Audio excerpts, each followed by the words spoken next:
Council for the Advancement of the South African Constitution has called the recent round of Constitutional Court judge interviews a sham. And now Casac says the Judicial Services Commission has agreed to redo the interviews. Let's take you to Casac's Lawson Naidoo. Lawson, good evening to you. Thanks for your time. Firstly, why did Casac object to the manner in which those interviews were conducted? Good afternoon, Kathy. Thank you very much. Well, when we launched our application in June, it was on the basis of the manner in which the Judicial Service Commission had conducted the interviews of the various candidates for the 2 vacancies on the Constitutional Court. It was our view that the questioning was unfair, that it went beyond the bounds of what was permitted in terms of the JSC seeking to do whether candidates were fit and proper and appropriately qualified to serve as judges of the Constitutional Court. Lots of the questioning was irrelevant. It strayed into the realm of politics, of party politics, and indeed of internal factional politics within the ruling party, which we felt had no place to play in determining whether a candidate is fit and proper. The Chief Justice failed to rule questions out of order that he should have done, and in fact he contributed to some of those unreasonable questions that were posed to some of the candidates. So it was initially on the basis of the manner in which the interviews were conducted that we launched the application.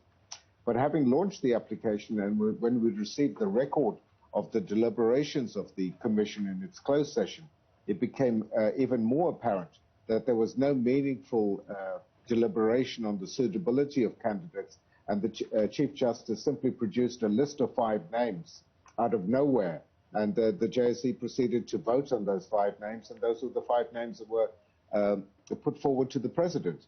And the JSC in that regard therefore failed to discharge its constitutional responsibility to properly consider each of the candidates and make a decision based on those proper deliberations.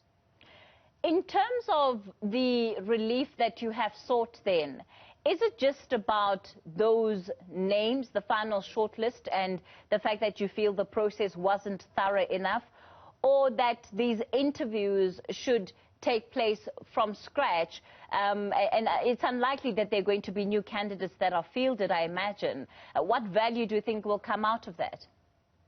Well, I think an important point has been made is that the JSC acted unlawfully in conducting those interviews, which is why they've agreed with the relief that Casac had sought in the courts, and they've now agreed to settle on that basis, that the interviews have to be rerun, that hopefully they will be rerun in accordance with what the Constitution and the law requires, rather than allowing, as I say, extraneous political issues to come into the fray, and to subject candidates to, really not just unreasonable questioning, but insults and the like, which, is unacceptable in a forum such as the Judicial Service Commission. So Lawson, just so that I'm clear, can we go as far as saying that they acted unlawfully? You could well feel that they acted inappropriately, but has the court said that much? Well, the court hasn't, because the matter has not been ventilated before the courts. But that's certainly what we argued in our court papers and in our application, that the JSC had acted unlawfully, and by implication, with the JSC now agreeing to redo these interviews, they accept that that they were fundamentally flawed. Whether they will call it unlawful or not, they certainly accept that it was fundamentally flawed and has to be done from scratch again. Ultimately, when it comes to the nature of the questioning and the questions that you point out as having been problematic, the damage is done, if I can put it that way. So when you have a new process of interviews, do you think that there will be anything different that comes out of that process?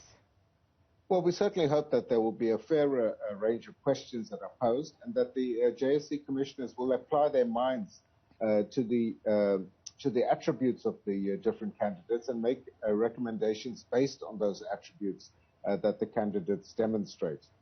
But it's also not just about this round of interviews. It's about setting a precedent for how the JSC conducts itself in future. This is something that's been going on for some time within the JSC, and we certainly hope that the JSC will now sit back and take stock and put together a proper set of criteria as well as guidelines for the kinds of questions that can and should be put to candidates appearing before them. We're not saying that the questioning should not be robust, that the candidates should not be interrogated. Indeed, they should, but on appropriate issues that speak to their fitness to hold office. Is part of what you're saying that you want a clear set of questions that each candidate will be asked? Because, you know, the concern that has been raised is that everybody comes with their own set of issues that perhaps need to be explored, and that could be in itself limiting. Well, not if it speaks directly to the issue of the competence or the fitness or propriety of that candidate to hold judicial office, then of course it's permitted.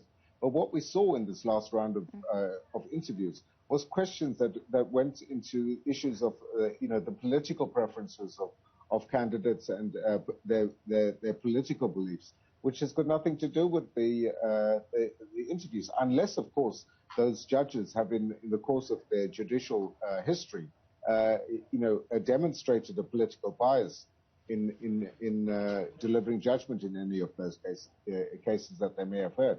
But to bring the issues up arbitrarily is certainly not part of the JSC process. All right, Lawson Naidoo, let's leave it there for tonight. Thanks for your time. Lawson Naidoo there, and he is with Casac.